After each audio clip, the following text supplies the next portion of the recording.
Good morning. I would like to call to order the March 2nd, 2022 Technical Advisory Committee meeting. The Palm Beach TPA is conducting this meeting both in person and virtually using the Zoom webinar platform. Instruction to join the virtual meeting as well as contact information for assistance are provided in the published meeting agenda. Staff, please call the roll so that we can establish a quorum. At this time, I'm only asking the TAC members attending in person to respond by saying here when I call your name. If you're attending on behalf of an alternate, please state so. Jim Bell, Kwan Yun, Gary Dunmeyer. And Amanda, I'm sorry, I forgot. There's a button on the base and when it's red, it's on. And you can bring it closer. We just sanitize the mics. I'm sorry. Richard Pereira. Kenny Wilson. Here. Chang Jen Lam. Here. Kim Glass Castro. Gary Sypek. Will Hicks for Gary Sypek. Brian Davis. Present. Levi McCullum.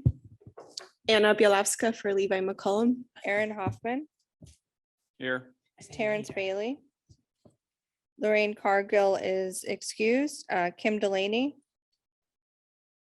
Michael Odell. Here. Alex Hansen. Here. Javier Falcone. Valerio, thank you. Jamie Brown. Natalie Crowley. Mike Morrow for Natalie. Christopher Marsh is excused. Joyce Kai. John Crane. Here. Modisum Alturk. Here. Kara Ferris. Here. And then for the record, Madam Chair, Jamie Brown did just join the meeting and we have a quorum in person. Thank you. Next is modifications to the agenda. Staff, are there any modifications to the agenda? Yes, Madam Chair, I do have two members that are requesting permission from the TAC members to participate remotely. I have Jim Bell that noted he has a medical restriction preventing his in-person attendance. And Joyce Kai noted that the school district is still experiencing staff shortages and her presence in the office is required. Both of them are online already. Okay. So TAC members, I'll ask you, are there any objections to allowing these members to participate remotely? Seeing none, these members are approved to participate remotely. And March. Madam Chair, sorry, just to interrupt again, I do have Kwan Yun that joined us in person as well. Thank you. Margie, please note their attendance in the minutes. Yes, ma'am. Next is motion to approve minutes from February 2nd, 2022. Are there any changes proposed to the minutes? If not, may I have a motion to adopt the minutes as presented? So move. Second. Who was the second?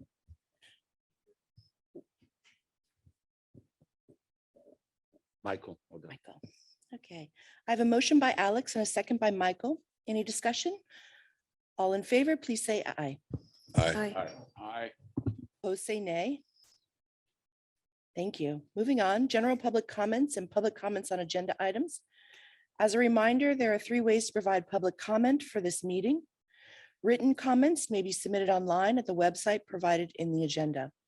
Verbal comments may be made by a virtual attendee using a raise hand function in the Zoom platform. Verbal and written comments may be provided by an in-person attendee submitting a comment card available here at the welcome table. Staff, have any general comments been received? No, Madam Chair. Okay, thank you. Next item is E, comments from the chair and members. I don't have any comments at this time. This time I'd like to invite any TAC member comments on items not already on the agenda. For members participating remotely, please utilize the raise hand feature in Zoom platform and then remember to unmute your microphone once you are recognized.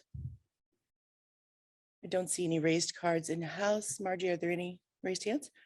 Okay, excellent. Next is the Tac Liaison Report. I'd like to invite Connor to provide an update. Hi, good morning, everybody. Connor Campabasso, Palm Beach CPA. I have a couple items for you today. So starting off, March is Florida Bike Month. The TPA encourages local governments and partner agencies to host events to promote bicycling as well as bicycle safety, as well as participate in the TPA's group bike ride on March 11th. So that's next Friday at 7:45 a.m. For more information on the event, you can visit palmbeachtpa.org/walk-bike. The state is also hosting Florida Love to Ride Challenge through the month of March and encourages local agencies to participate. So if you want to join that, it's lovetoride.net/Florida.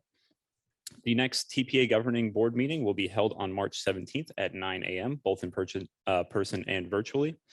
To view the agenda packet and meeting details, as well as watch the meeting, you could visit the TPA's website. The TPA, as well as local industry leaders, will be hosting a panel event on mobility and economic development. This panel is going to be hosted on Thursday, March 31st from 10 a.m. till noon at the TPA office. To register, you can visit the website link in the agenda packet. The U.S. Department of Transportation announced $1.5 billion for the 2022 RAISE discretionary grant program. Applications for that are due April 14th. And for more information, you can visit transportation.gov. The National League of Cities launched their Safety First Challenge to build a coalition of 100+ cities and towns who want to join the safety movement by taking steps in their communities. For more information, you can visit the website at nlc.org. And lastly, the TPA administers 3 competitive application-based programs annually for funding of projects located within Palm Beach County. This year's applications are provided in the following page in the liaison notes. Please note that there was no formal submittals for state road modification applications this cycle. However, the current list of SRM has over $200 million in needs already identified.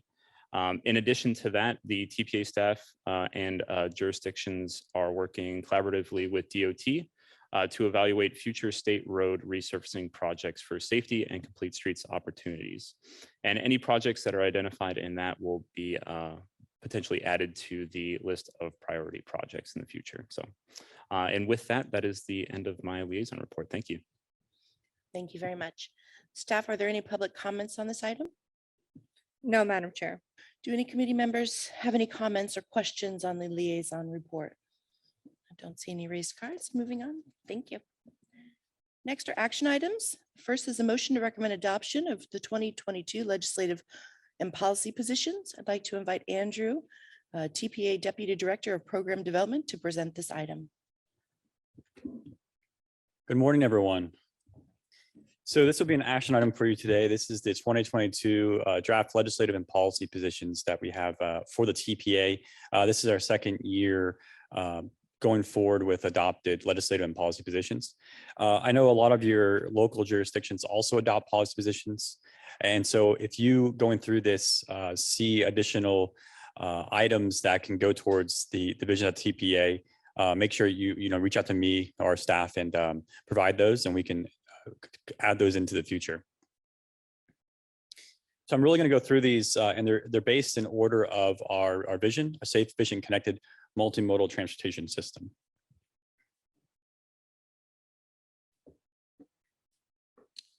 Again, to restate our mission and vision, to collaboratively plan, prioritize, and fund the transportation system, and then a vision of a safe, efficient, and connected multimodal transportation system, and they'll be ordered in that way.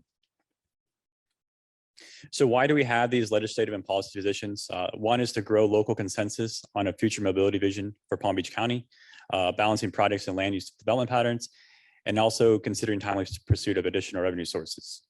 It's also to advance the TPA and also Southeast Florida's vision of Miami-Dade, Broward, and Palm Beach in the state legislature, and to influence federal transportation funding or policies. So recently there has been the new infrastructure bill that was $1.2 trillion in infrastructure, which is an increase of over $550 billion in new spending. We actually hosted a webinar yesterday about the bill and the new types of grants that are available towards transportation. And you'll be able to find that on our website. So these legislative and policy positions all are really culminations from various documents with our partners and the ones that are adopted by the TPA, including a 2045 long-range transportation plan, our Vision Zero action plan that was updated this past year.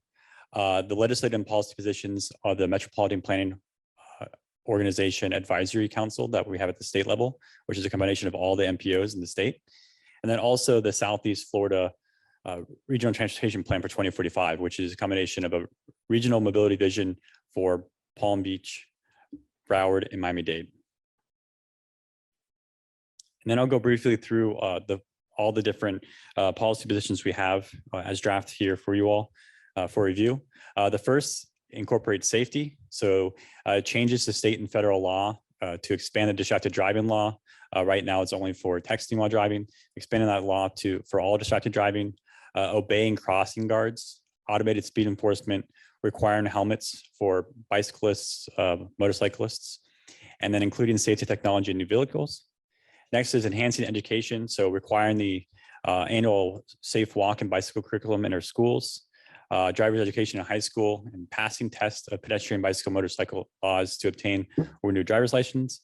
And then lastly, roadway safety info distributed to rental car companies. So providing those type of material at rental car companies for when drivers are renting vehicles. And last for safe is revising roadways design standards to be more based on context classification and using target speed and not just existing speed. And then also including more flexibility when it comes to the types of safe pedestrian crossing treatments at mid-block and unsignalized locations. Next is efficient, and this is to advance autonomous, connected, and electric vehicles and infrastructure funding. And then next is to allow MPO funding flexibility to maximize efficient delivery of transportation products on local facilities. An example of this for number 5, when it comes to how we can provide more flexibility, is other states, which we don't do here in Florida, but other states have a policy where they can swap federal and state funds. So you no longer, so the state would receive all of the federal funds to use on products, and then your MPO would receive state funding to implement projects. Sometimes those are one-to-one swaps. Sometimes they vary, but that would just provide more flexibility and streamline that process of delivering projects, because it would only be state-funded projects. Next is connected, promote complementary land use patterns around existing and future high-capacity transit routes. Those are identified in our LRTP and then also in our regional plan for the region of Miami, Broward, and Palm Beach, all the high-capacity routes along those networks. Use existing maintenance funding and pursue additional funding to reconstruct roadways to enhance ped bike facilities and transit.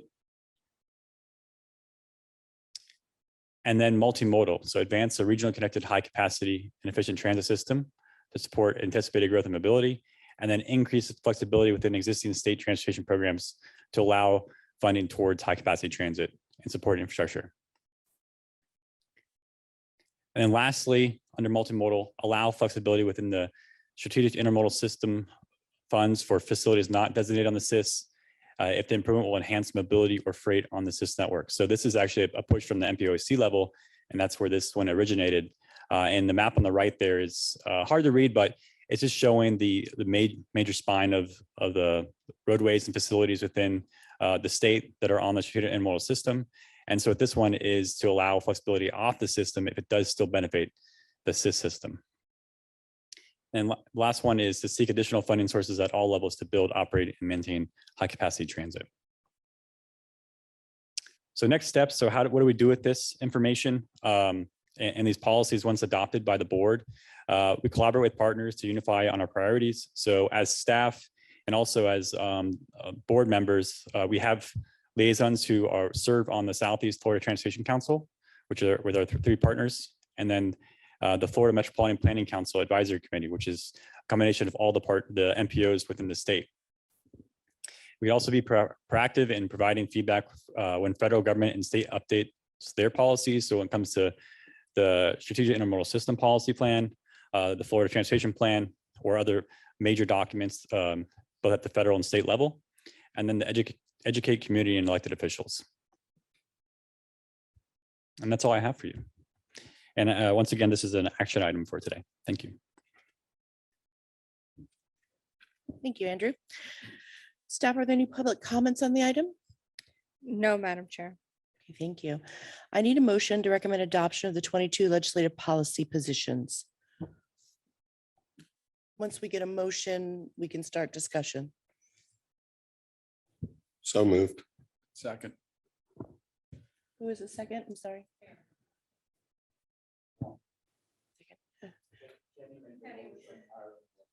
Okay, okay, thank you.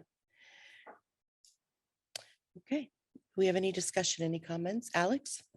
I guess this may be a procedural question. The document or these policy positions are identified as a draft here.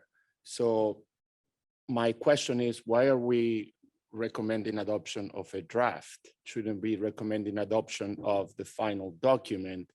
And if this is a draft because you think that there may be some adjustments, some revisions made later on, shouldn't then we be seeing the document once those revisions have been made? Because it's kind of unusual for us to recommend adoption of a draft as opposed to a final document. And it's identified in the agenda as well as in the watermark as a draft. So I was curious. Yes, I guess that's policy procedure then. This would only be seen by you once today. So I guess in that sense, it is the final and not a draft.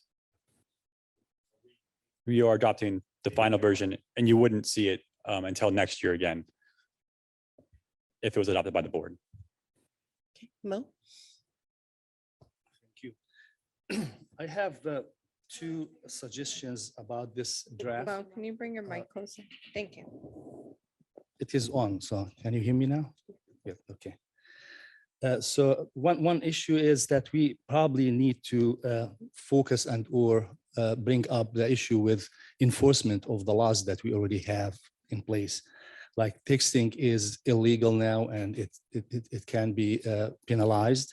Unfortunately, this is the biggest thing that we all see and observe. Anytime any one of you is driving on any road, sometimes witness a driver who is almost crawling on a high speed lane, and when you pull around them, you'll find that they are texting or doing whatever.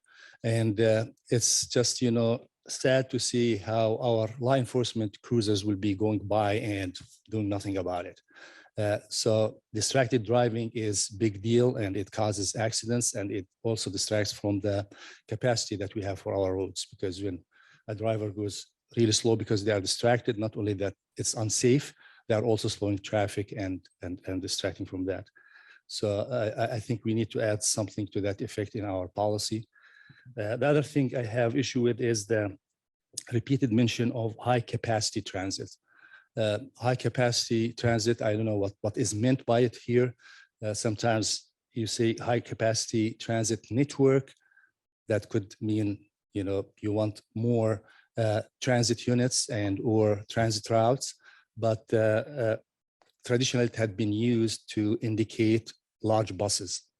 And that solution had shown repeatedly in the past that it was failing, and that's not the way to go. And now with the advancement of technologies and because of the low density of development that we have in Palm Beach County and the sprawl, the micro mobility is the future and is the solution that is being picked up everywhere. So my suggestion is that we either strike out the word high capacity and or do what one of my colleagues with the county suggested, that we replace it with the word efficient. And that will leave flexibility. We still have, and we want to support transit as an alternative, but we don't want to predetermine up front what type of transit we want that probably defies what experience has shown and what is the trend now going forward elsewhere. So with this, I have a friendly amendment to the motion. Is that what if that can be done? So to change the motion to approve with a couple of amendments. One of them is adding support for enforcement of existing distracted driving laws, in addition to the item that we have already, and also replacing the words high capacity in the policy when it comes to transit with efficient. So, Andrew, do you have a definition for high capacity transit network? That's Yes, accepted? we, let's see, I have my slides up. One of the slides I mentioned, I had some graphics on the right, and it showed, and that sort of referred to a high capacity transit. So it's what you consider at the higher level of a light rail system, right? And then going down to dedicated bus lanes, and then what we call bus rapid transit light. So more premium service, but operating in mixed traffic. Let's see if I got it here.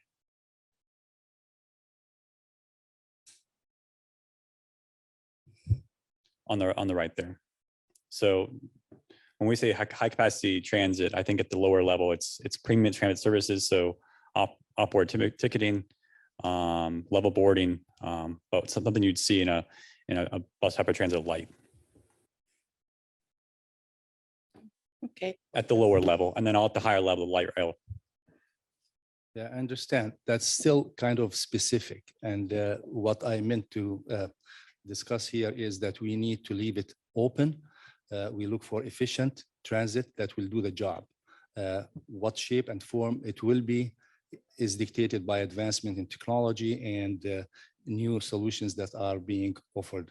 And again, as I said, the trend now for the future is about micro mobility and shared ridership and other options. So by saying high capacity, we are kind of restricting it to a specific type of transit. And I would rather have it be named high efficiency or efficient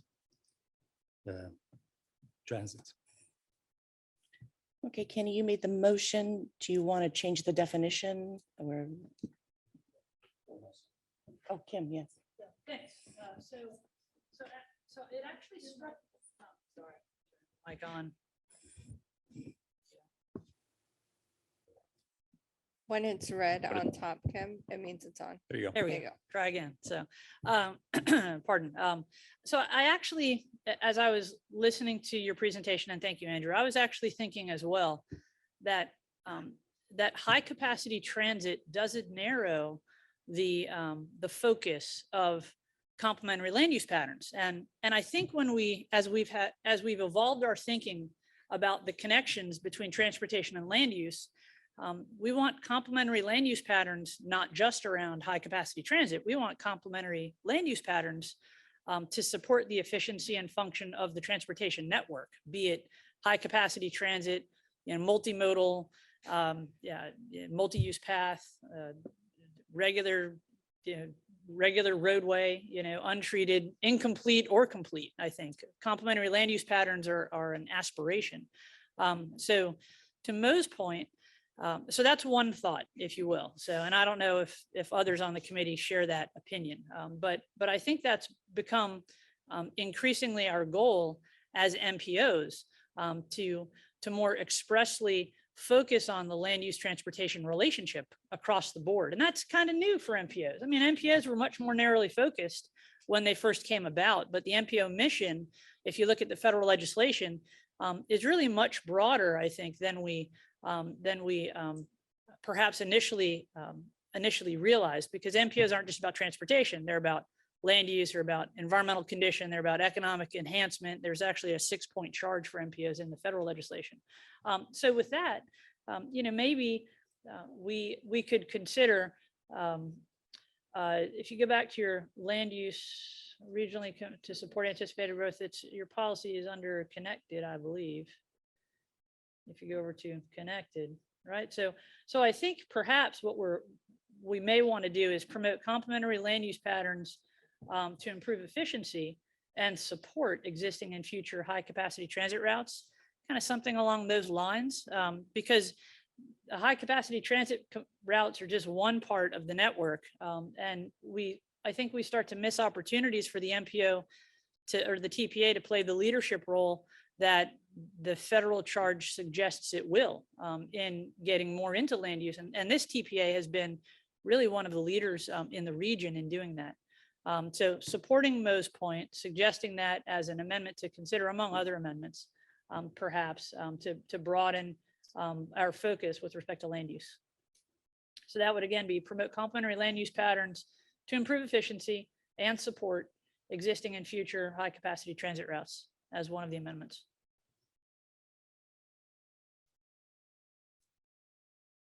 not to negate the importance of the high capacity transit route. So that's a different point than Mo is making. It's not the same point.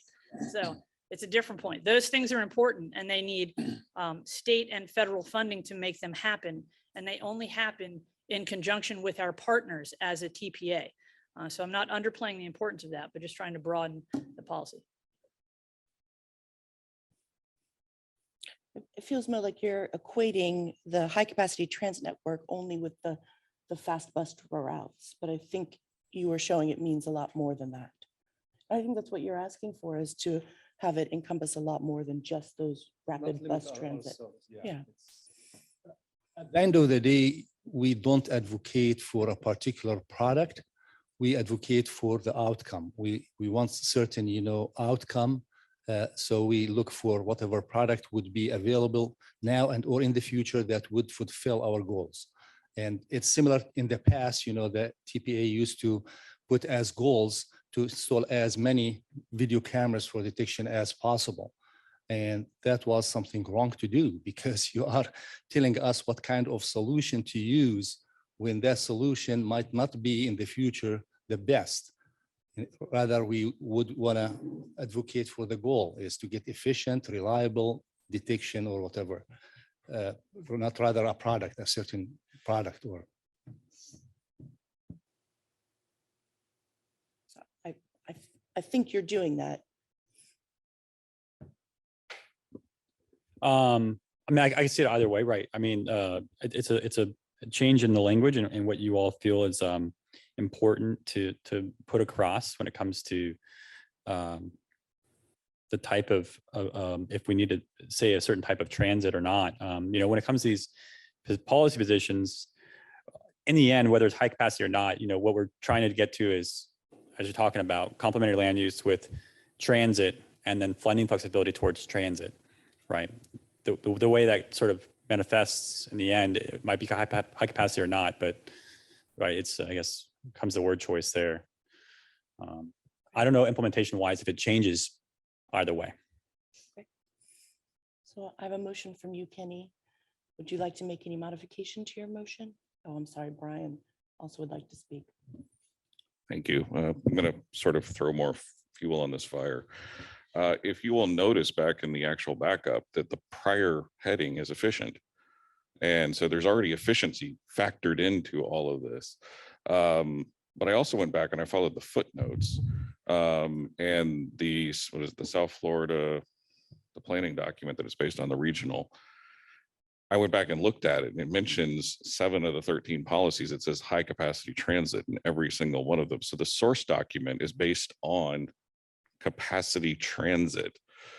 If there's a fault, it's in the source document. I mean, I understand that, but I think we also have other ways to approach efficiency. But also to that point, when I looked at it, only one made it out for land use, where they had 3 separate policies adjacent or relative to land use itself. So I think that there may be some room to kind of play around with this. There's an unusual focus on transit, which I have no problem with, but I think there's other ways to sort of accentuate the efficiency and the connectedness to this that can maybe, and it's probably beyond my skill here on the fly to come up with it, but it was something as I began to look at it, it sort of struck me. It was efficiency is another component that could probably be teased out a little bit more. And as there are, 2 policies or 2 policy provisions here for efficiency, but 4 for multimodal, but they sort of blur over. I think there could be a little bit more wording done to that effect. So I just wanted to point that out to everyone that I think we're really after a capacity as it offers the choice. We're not yet to a point where people can completely get out of their cars. We need to do more work on land use, and that's how all this begins to work together. So I think we need to do more on the land use, and we can get there for the rest of it. So I just wanted to throw that out there for conversation and consideration. Thank you. Thank you, Brian. Alex? I do want to indicate that we do have already policy, I think it's 9 in here that makes a reference, and I realize that is for multimodal, that makes a reference, I'm sorry, it was 8, speaks about a regionally connected high capacity and efficient transit system. So it kind of deals with those 2 issues that we have been discussing. I would be a little bit reluctant to remove on some of the other policies the reference to high capacity transit. I think it needs to be kept. I would be open, whether it's through some of the language that Kim suggested or some other language, to add some other reference to efficient. I don't have a problem with that, but I would be reluctant to just remove the reference to high capacity transit. And again, we do have this policy that kind of deals with the efficiency as well as the capacity of those transit systems. So we could utilize similar language to some of the other policies if that kind of satisfies both concerns, the efficiency and that flexibility that Mo is advocating for, as well as the issue of capacity. Okay, thank you, Alex. Michael? I think both what Mo suggested and what Kim had suggested, if I'm not mistaken, this legislative document also relates to dollars. Is that correct? So when we have these policies and procedures, we're looking to also fund programs and dollars.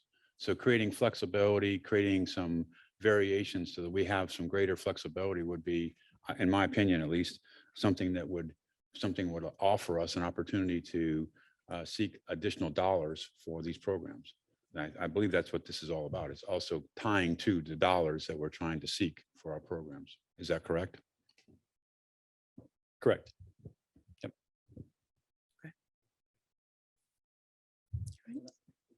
Anna is next. Thank you. I just wanted to talk a little bit about how these policies tie into our transit development plan. We recently completed and submitted the fiscal year 2022 through 31 TDP to FDOT. We branded it Accelerate 2031.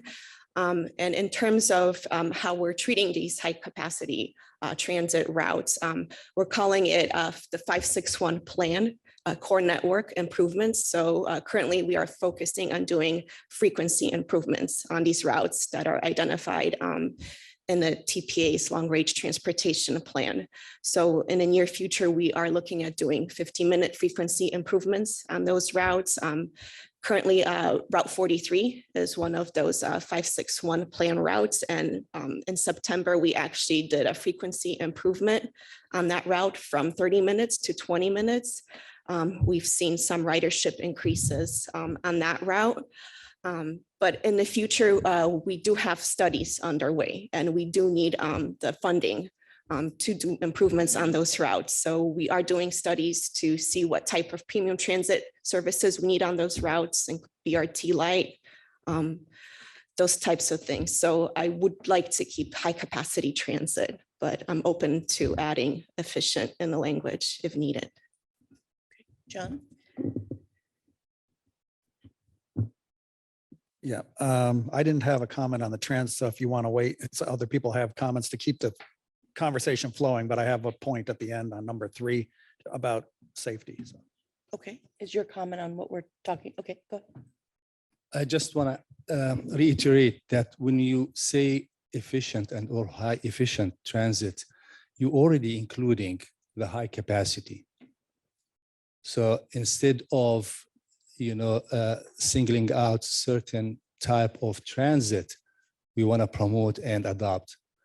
I am saying that we need to look at the outcome. At the end of the day, we want efficiency. We want, whatever choice we make delivers efficiency. So high capacity is still included. It's not excluded when we say high capacity, high efficiency and or efficient transit. Okay, John? I just wanted to point out, in terms of number 3 and safety, improving it, you talk about target speed as part of not just existing speed. I believe the FDM already is doing that, and so is DOT in terms of establishing target speed for all our projects. So I didn't want the TAC to think that this wasn't already happening. So as you make this presentation to the board, if this is going to be a high priority for the MPO, just in the context that FDOT's already allowed for that. I noticed part of it talks about local standards as well. So maybe, the focus is more on the green book, making those types of changes, but just for the record. Okay. Any public comments? No, Madam Chair. Okay. All right, I have no more comments. How would you like to proceed with your motion, Kenny? I'd like to leave it as is with an emphasis on efficiency. Aaron, will you accept that?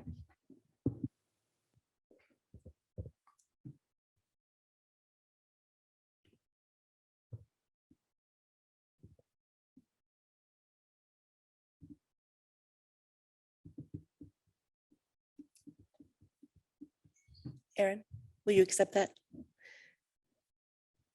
I thought about it and yes. Okay, thank you. So I have a motion from Kenny and a second from Aaron. All in favor, please say aye. Aye. Aye. All opposed, say nay. Nay. So to Okay. confirm, I just have Mo as a dissenting vote. When you say emphasis on efficiency, can we, I mean, I know we just voted, but the clarity on that, is that more towards what Kim was stating on that land use one, or, okay. Is that what, It would be throughout. throughout? Throughout. Okay. So I guess for staff, what your recommendation is where it's sort of saying anywhere where it's saying high capacity transit, also ensure that we're integrating the word efficiency and that in those sections. That's sort of a good way forward for us. Well, even on the lower level, not necessarily the high capacity, but on all of the Okay. transportation plan. Okay. I'll go through and I'll see how that would play out for integrating more of efficiency emphasis on a lot of these. Okay. Thank you. Thanks, Andrew. All right, moving on to informational items. The draft of the fiscal year FY 23-24 Unified Planning Work Program. I'd like to invite Matthew Kama, TPA Chief Financial Officer, to present this item.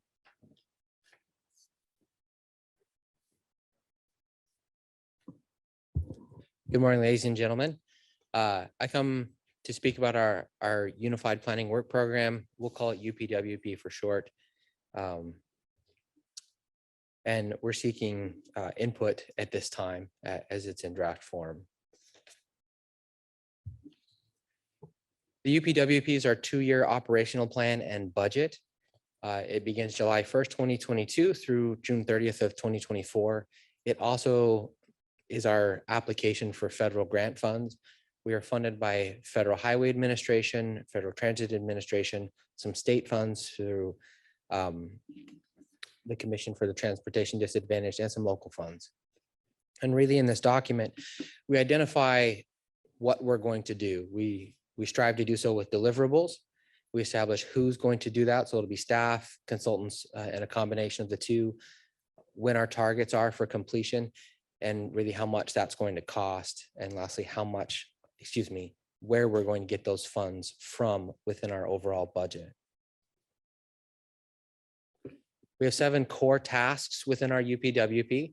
Engage the public, which is part of this step right now. We seek input and reach out to the local community. But in addition, plan the system in the short term, plan the system in long term. That's our LRTP 2050 that we're working on next. Prioritize funding, implement projects, collaborating with our many valuable partners to the agency, and lastly, to administer the agency effectively.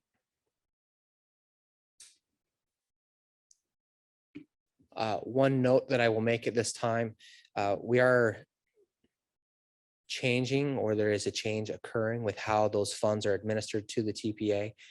This really won't affect any of the other aspects other than how they're administered, and making sure we are here to serve you as a staff. But the Federal Highway Administration, we call those PL funds. Those are specific funds for MPO planning. In addition, there are Federal Highway SU funds, or Surface Transportation Block Grant funding, that we can use for planning. And lastly, these Federal Transit Administration funds for MPO planning. These 3 different grant types or funding types have been handled separately in the past. A great effort's been done with the state in collaboration with FTA and FHWA to put that into one centralized or consolidated planning grant. Its anticipated outcome is to make our administration easier, but it is a change that we're going to see. So we'll see this new term, the CPG. You may not see that frequently when it comes to the committees, but internally among staff, we will have this new term. An idea of these revenue sources and how they constitute our budget. The bulk of our budget is through FHWA PL funds, or those MPO planning funds. This FHWA SU funds, that's those surface transportation funds that we're using for planning purposes, and then FTA funding that comes to us. That CPG plan that pulls together the first three funding types that you see, FHWA and FTA. The remnants from before, doing that consolidated effort, those are called FTA from fiscal 21. Those we have to treat separately. And then our CTD, that's Commission for the Transportation Disadvantaged. And then our local funds that constitute the whole of our budget. Total, we're looking about 4.9 million in fiscal 23, and then 4.78 million in fiscal 24. And then we present on a large view where we'll spend those funds. We operate a balanced budget of, we have this money available, this is how we're going to use it. And we break that down into how we spend money that comes from grants. Those have specific restrictions on how they can be spent. And then the funds that we use for these local funds that we use for other things to make us improve our impact, really, as a TPA. Again, that's 4.9 million and then 4.78 in fiscal 24. I will highlight one change. We are seeking to add one additional staff position in fiscal 23. We have some new compliance requirements with contracts and things that we anticipate, and we'll be adding one position.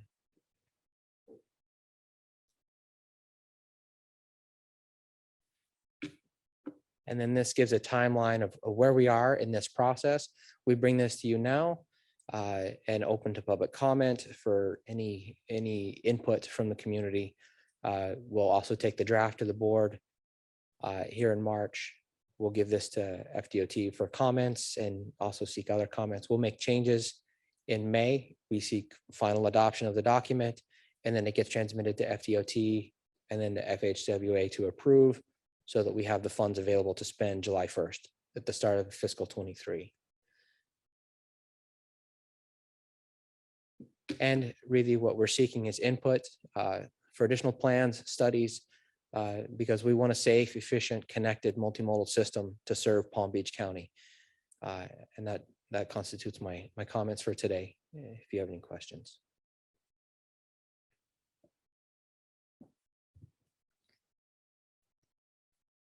Staff, are there any public comments on this item? Yes, Madam Chair, I do have a virtual attendee with a hand raised. If you're ready. Yes. If Krishit, if you can state your name Yes. and agency for the record for me, and then you have 3 minutes. Kashid Mahayuddin with Palm Beach County Planning Division. The long-range transportation plan, we keep moving 5 years into future every 3 years. And now it's, almost 30 years in the future. With the changing technology, I think that, and I have experience in modeling and all that stuff. As you go further in the future, you lose credibility in the outcome, because there's error is much more in the future modeling projections. Therefore, I think the effort should always be to hold the line, if not even reduce it to 2040. If you want to keep it at 2045 and update it. And federal regulations allow for that. It does not require that you keep moving further into the future. With autonomous vehicles, changing travel patterns, changing the trip generation characteristics of offices and stuff like that. It's just, and personal mobility coming up big time with autonomous vehicles. I think we should not be moving forward with keep going, into future more and more years. We should hold the line. That's just a comment. I know it's, for the 3-county area. So, if agreement is already made, that's fine. But we shouldn't be really moving forward with plans in that much into the future. Thank you. Thank you. Any other public comments? No, Madam Chair. Okay, Alex? This is an acronym heavy document, so I think that's an understatement. So at times it was kind of difficult to understand what everything meant. And I realized that you have an appendix at the end of the document kind of outlining. So, because I struggled when I was, what is this? And I was just trying to, sometimes it was outlined initially, sometimes it wasn't what the acronym meant. Just one couple of acronyms that are used a lot because they're funding sources is FHWA/PL and FHWA/SU. The SU is not identified anywhere as an acronym. I just realized that we were talking about surface transportation funds. So I just want to point out that while you have it everywhere in the document, it's not included in the list of acronyms. I would suggest including it because it's referenced almost in every page of the document. So, I do not know if there's any other way to make it a little bit less acronym heavy. I realize there's a lot of federal, state, and programs and initiatives included here, but it's for the general public. If we want to make it accessible to the general public, is a difficult document to digest. But I would definitely suggest include the what SU means in the acronym list. Absolutely, we'll address that. Thank you, Alex. Michael? When you were talking about looking for programs and specifically multimodal and things, I know we're all challenged with trying to, in our individual municipalities, cities, areas, trying to work with, trying to tie to the modal systems that are out there, the mass systems that are moving. So is there anything in our programming that talks about how each of our municipalities are communicating with you with regards to our internal systems that we have?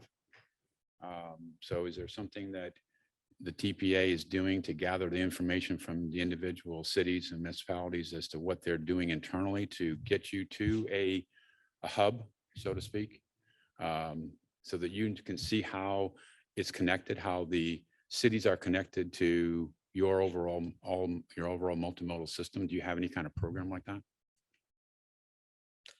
So the TPA does seek to be that leader. That is our purpose, to help bring together the communities and be that mode to communicate. We do have some programs and some partnerships. We identify that as collaborate with partners within the UPWP itself, is we do have that focus to speak with the different municipalities. We have funded some studies in partnership with some of the municipalities and have made those efforts as they've sought what multimodal opportunities and complete streets opportunities there are. We've assisted in some of the funding for those studies and partnered on those. And as far as a communication hub, I would ask other members of my team, or I would give additional feedback for that. We have some data that we do share. We serve as a data hub. And then I think Valerie will have some more comments on how we bring together those comments. Good morning, everyone. Valerie Nielsen, Interim Executive Director.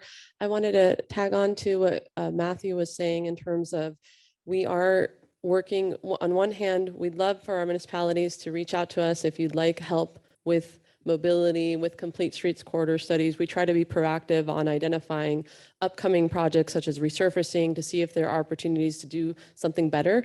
And we work with the municipalities. An example is Lake Worth Road that's going to have separated bike lanes. It was going to be a resurfacing project, high crash ped bike corridor, and we reached out to the Village of Palm Springs to see what we could do differently, work with Treasure Coast on that. And so we do try to tackle that on the front end. In terms of a longer vision of how it all works together, we are trying to refine our mobility vision, and we're for the future. We identified in our long-range transportation plan, as was mentioned, the 561 plan, a network of corridors that would make sense to evaluate for enhanced, more frequent premium transit service.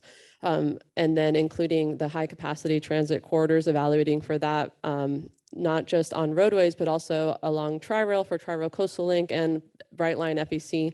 So there's that, but as part of this effort that we want to really kick off in terms of refining the mobility vision, we want to talk to all of our municipalities and say, here's the network that we've identified has the highest density of people and jobs per mile, and that we've worked with Palm Tryon to identify, and Tri-Rail and Brightline. Now we'd like to know, what are your thoughts for your municipality? What are your desires in terms of mobility and the micro transit that was talked about, and kind of that local circulation for walk, bike, transit, micro transit? What are your thoughts, and how does that tie into this larger network, more regional network that ties into the regional transportation plan? So that's something that we want to work on, and please reach out to us, but also we plan to be reaching out to all of you to see what your plans are. And I know we're working with some of you on your local mobility complete streets plans, and refining what are those connections, those first last mile connections. So that was what I wanted to chime in on. Thank you, Valerie. I don't see any more cards, so thank you very much. Moving on to administrative items. Items 4A through 4C are informational items only. There will be no staff presentation unless requested by a committee member. Are there any public comments on these items? No, Madam Chair. Okay, our next TAC committee meeting is scheduled for April 6th, 2022. At this time, our committee meeting is adjourned. Thank you all very much.